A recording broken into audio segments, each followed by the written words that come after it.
ఇది కదా మనం ఎక్స్పెక్ట్ చేసే పీక్ అని. అందుకే కాన్ఫిడెంట్గా ప్రివ్యూలు వేసాం. ఎందుకంటే మాకు సినిమా అంటే అమ్మకం కాదు, నమ్మకం.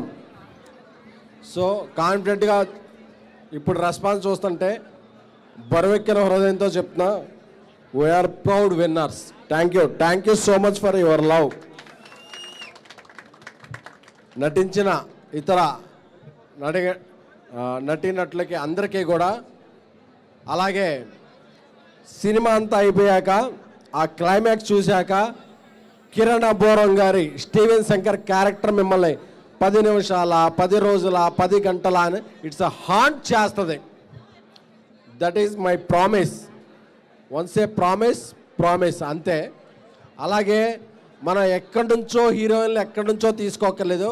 మన తెలుగు అమ్మాయికి ఒక ఛాన్స్ ఇస్తే ఎలా ర్యాంప్ పాడిస్తారనేది గౌరీప్రియ చూపించారు. Thank you so much. So baby తర్వాత 3 ఏళ్ల తర్వాత ఈ సినిమా తీయడానికి సాయిరేష్ గారితో కలిసి నేను చాలా ప్రౌడ్గా ఫీల్ అవుతున్నాను.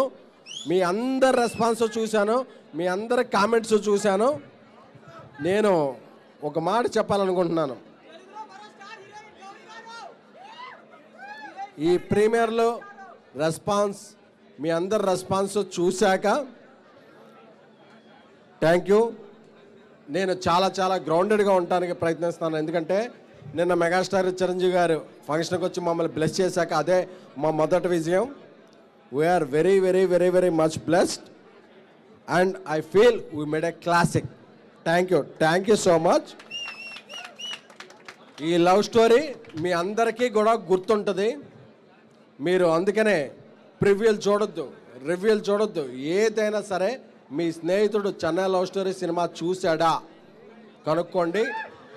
మీరు సినిమాకి వెళ్ళండి, మీ బ్రదర్తో వెళ్ళండి, మీ సిస్టర్తో వెళ్ళండి, మీ లవర్తో వెళ్ళండి, ఎవరితో వెళ్ళినా సరే ఈ సినిమా కొన్నాళ్ళు గుర్తుంచుకోకపోతే